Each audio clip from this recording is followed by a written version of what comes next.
You have acquired the disciplines and you have challenged yourself and you have challenged your own status quo and you push yourself beyond the limits that challenged everybody else's. When you push yourself, it's going to challenge people. For real. When you are really working on yourself, you're going to challenge people because you're going to start playing by different sets of rules. You're going to start listening to certain other disciplined information and applying it to your life. You're going to be on a whole different set because you are on a quest. You have a vision. You have a destination. And your destination requires a pace. There's discipline. It requires that you win the war in the morning, that you handle the battles at night, that you work on your core values.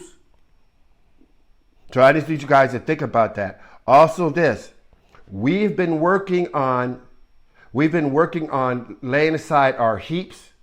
You know, the Bible says, lay aside your weights and that sin. We're talking, the weights are heaps. And we all have them. Like the box of bills that you need to unpack that's sitting up on that counter all week. Down the garage that is still looking like it was back 200 years ago. Cars all up in the yard. Cars, grass ain't cut. House ain't cleaned up. Refrigerator looking like nobody should be going in there getting any kind of food. All that work, all that compound work, all that stuff, those are called heaps. You know what I mean? So those daily things that we got to do. We got to get on top of that. You know what I mean? That sin, that thing that's causing us to miss the mark, we got to get on top of that too, because they stay at the door of your next level, besetting you. Lay aside those weights and that sin that so easily besets you and run the race of patience, that race, that course that is set before you. When you turn on your phone and you get a GPS you type in your address where you're trying to go and you got your little GPS going. Yeah, that's the course. You lay aside anything that's going to cause you to get off course or beset you.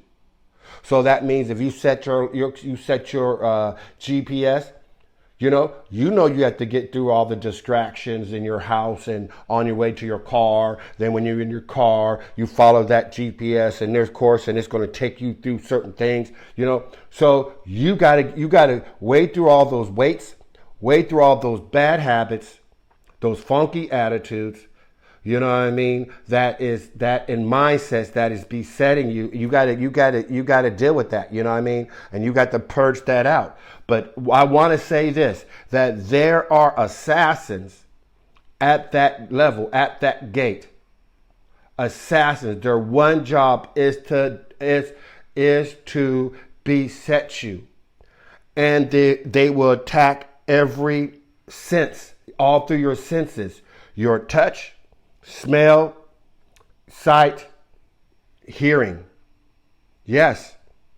Through your eye gate, your ear gate, your touch gate, your smell gate, your taste gate. Yes, they will attack you through that. Our temptations come through that. In fact, when you look at Greek mythology, and all Greek mythology is taken, most of all that are just things that they copied from Egyptian culture. And when you look at those things, all of them attack a certain part of your senses. When you go to Methuselah, you want to look at her, you turn to stone. The sirens that they talk about in Greek mythology, you know what I mean? The sirens. We could talk about taste, smell. Don't touch that. And so if you're going to get on top of all your senses, you're going to have to get on top of your spirit life. But